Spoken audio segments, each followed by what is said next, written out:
Thank you so much for the warm welcome to the automotive cluster of Bulgaria. It's really a pleasure for me to be here the second time around and at this event. But most importantly, I'm very happy to have a very good relationship with, the automotive cluster. Can you hear me?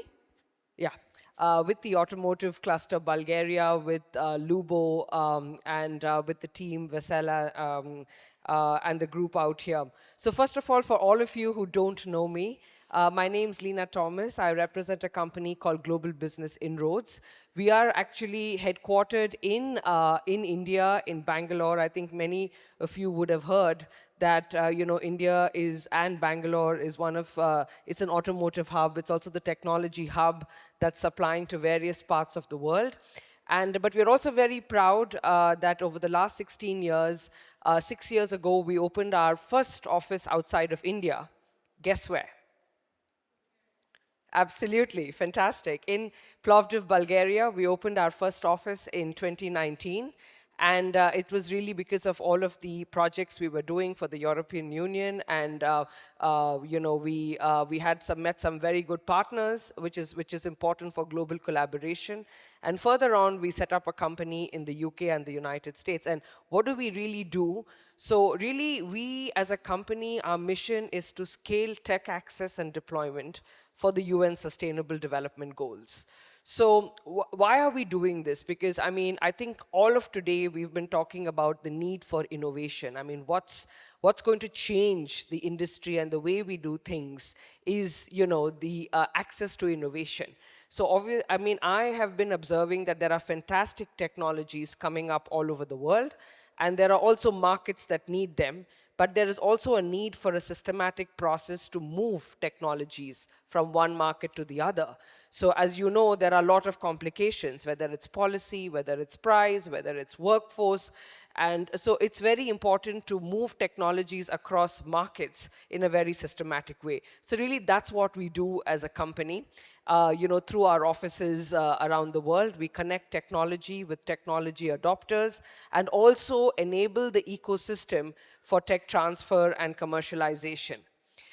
So, and our vision is to really impact lives, people, by getting technology providers to work with technology adopters and provide solutions for clean energy, transportation, agri-tech, and healthcare.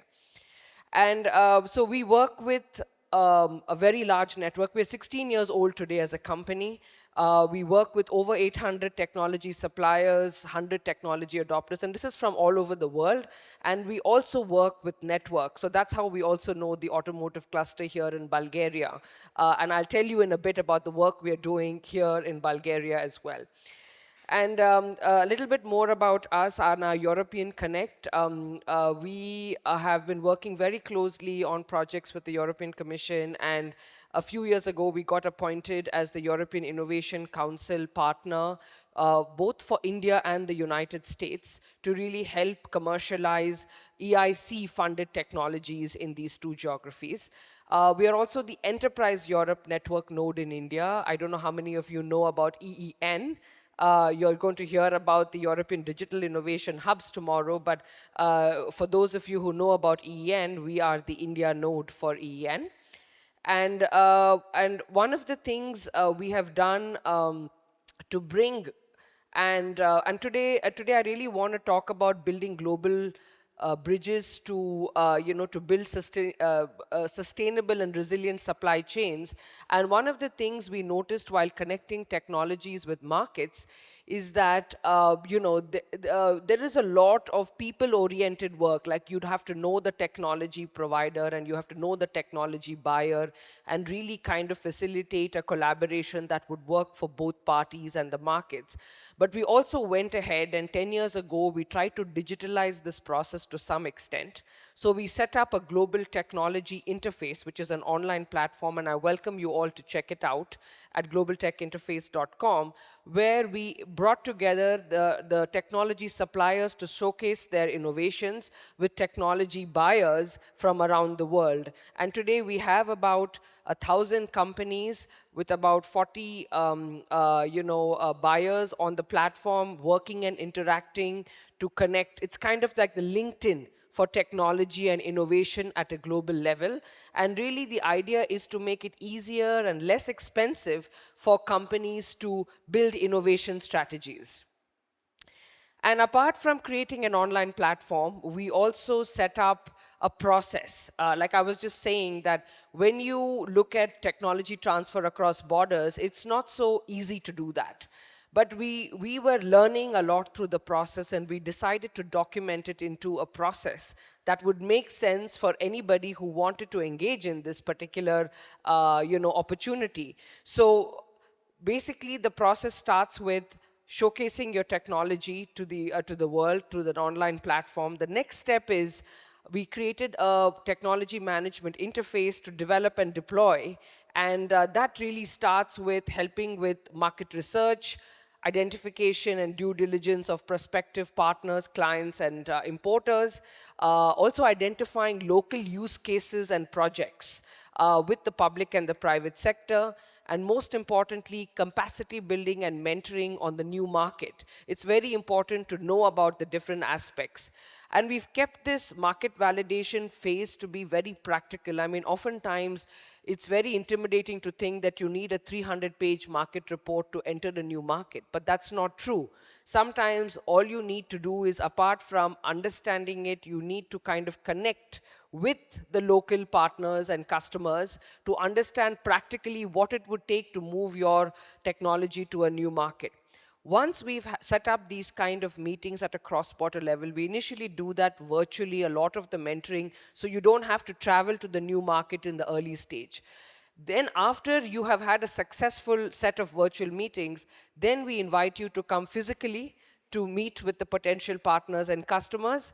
And after that, move towards your first pilot project and have a local representation on the ground and a local liaison with the government to enable that first pilot project. So this is the process that we generally engage when we work with new markets. And and one of the things I want to talk about now is some of the examples of how this can be done. And I just thought that today I first want to focus a little bit about India and Bulgaria in the first place, and I'm going to move then to global aspects from to the US and UK and other countries like Africa and Latam. But I first want to talk about this potential, which is what we have studied and analyzed over the last few years. So the number one thing is that I don't know how many of you know that India and Bulgaria have a very strong foundation in their relationship for economic collaboration. We have several MOUs in place, and and a focus on science, technology, and information technology. And there are a lot of existing joint R&D projects that are going on in the climate tech, agri-innovation, and clean energy space. And they are both recognized as tech hubs. And emerging areas of collaboration are basically renewable energy and green hydrogen, smart cities, AI-driven.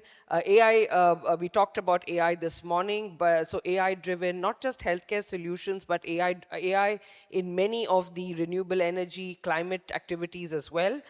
Quantum computing, and then defense tech. So defense tech is an area that India and Bulgaria has been working for a very long time. And the strategic opportunities that we have seen is that for Indian companies, Bulgaria offers the EU market access, like a hub for EU market access. India provides a large domestic market, a scale, technology capability, and a large R&D ecosystem for partnership. And there's a joint potential to co-develop and commercialize innovations for Europe, Asia, Latam, and Africa. And really, in the projects we have done so far, we do see that there is, we can create resilient, diversified supply chains that reduce dependencies on a single market to improve sustainability of, our technology-related businesses.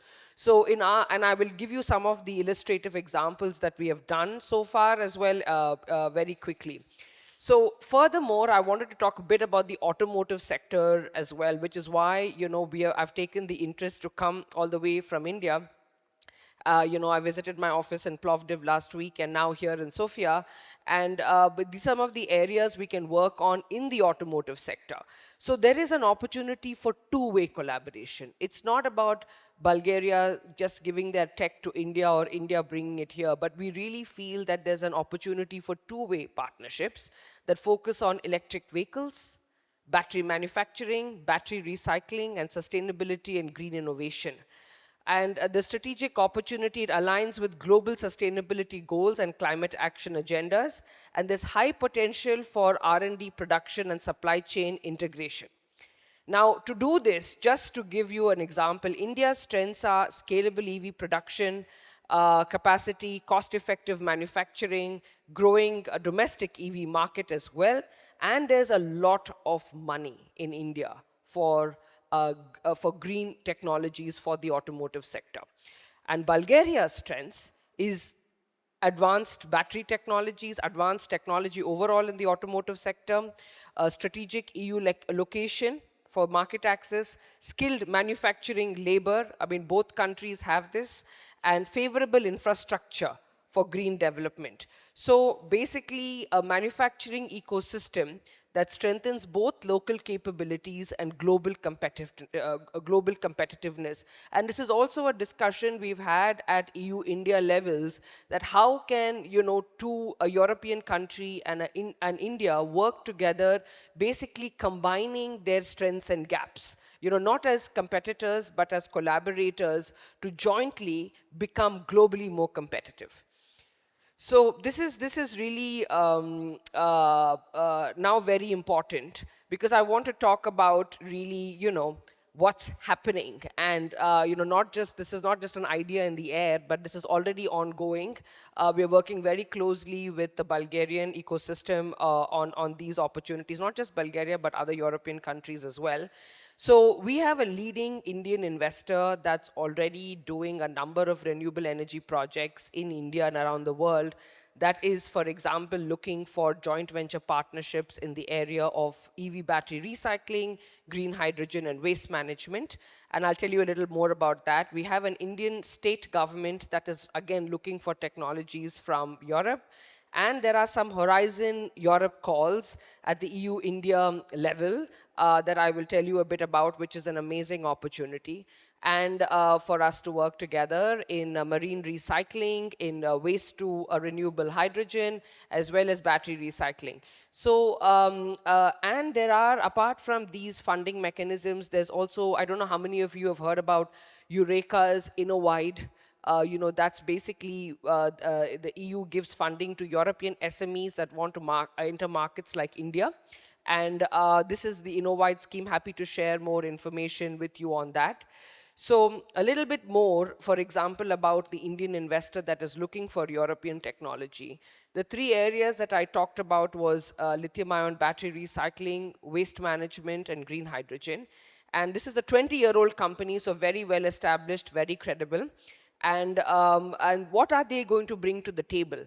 So they will, first of all, co-invest in business operations. So if you have a technology that you want to bring to India, they will co-invest in the operations. They will provide the land and develop the local, the infrastructure to set up the plant, oversee day-to-day operations, obtain the necessary regulatory approvals. Now, this is what sometimes is a barrier to do business in large markets like India, but this is what the investor is willing to do. Also be a strategic, partner on the ground, and help with networking with other stakeholders and build the ecosystem as well. So, and what are we looking for from Europe?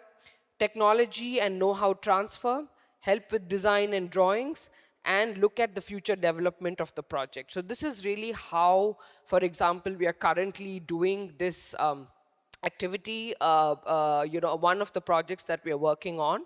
And if anybody knows technologies that are interested to come to India, happy to talk to you.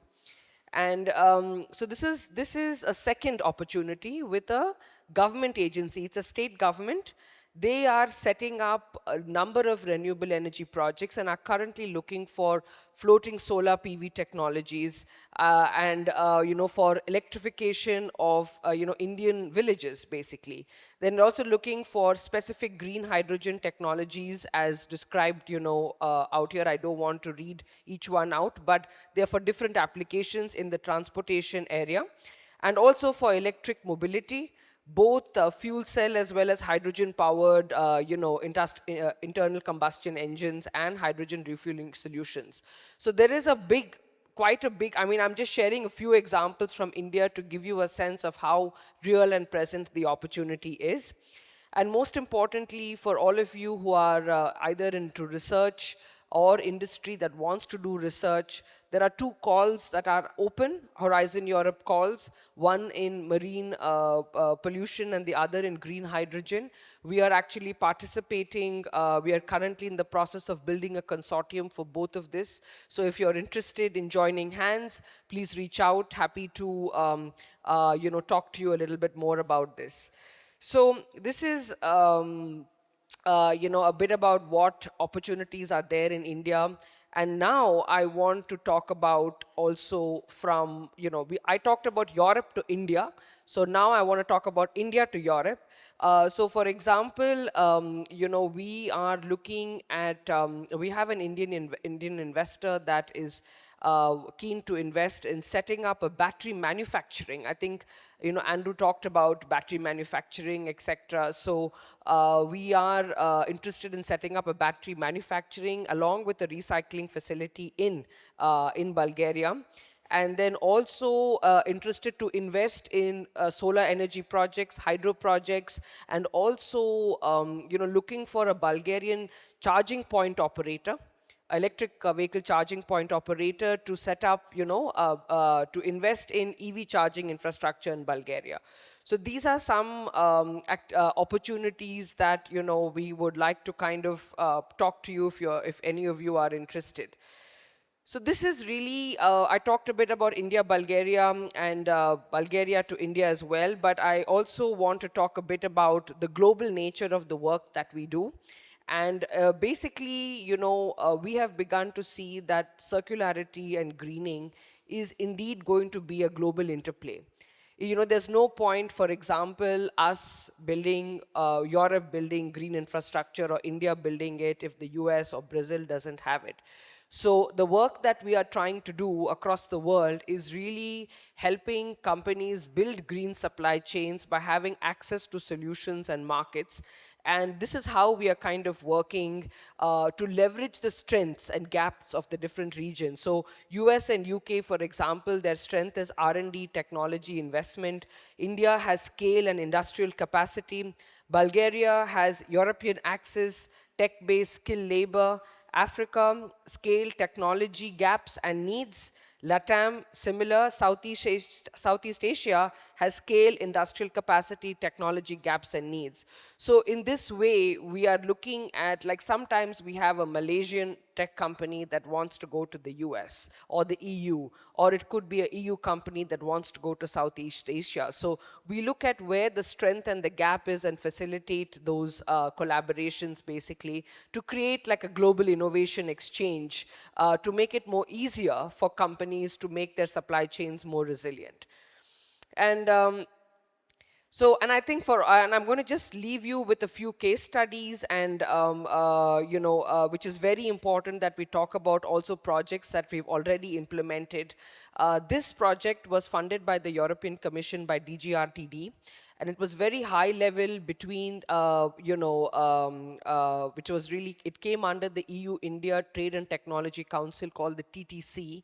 It was an agreement signed by Ursula von der Leyen and our Prime Minister Modi, which really has brought the two geographies together under three pillars. One is green technology, and digital transformation is the second, and the third is making more resilient supply chains. So under the first thematic area, which is green technology, we implemented the EU-India EV battery recycling technology exchange. And really what we did here is we scouted for European EV recycling technologies and Indian and also Indian. and we got them both to develop partnerships in both the regions, and also organized for them and funded their visit from India to the EU and EU to India to meet with potential partners, customers, and investors. And we structured more than 6 partnerships here, between the two regions, based on complementary strengths, gaps, and needs. So this is one example. There are a few more, but in the interest of time, I'm going to move very quickly. And to one of the examples I want to share on a UK-India net zero project that we did, connecting Manchester region with one of the Bangalore regions to exchange knowledge on net zero. And very importantly, we did a project between, again, UK and India, where we helped 40 UK innovators understand and learn about the Indian market. And 6 of them today have pilot projects in India. That is, their technology is already on the ground on battery swapping, on battery management system, hydrogen electrolyzers, EV fleet management, and alternate battery chemistry. So this is really sharing about how this thing is really happening in real time.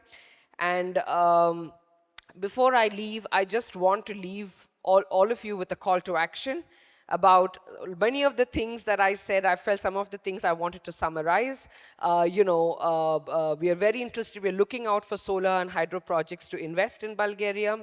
We are happy to represent Bulgarian and EU companies in India if you need that. We are also very interested in building a bridge between India's large AI talent, and Europe and Bulgaria. So if you are looking at bringing in innovative AI solutions, we'd be very happy to collaborate with you on that. And then, also EU-India partnerships can play a role in resilient supply chains, as I said, in green tech, advanced semiconductors, batteries, packaging, waste management, and circularity. So I just wanted to summarize this with a few points.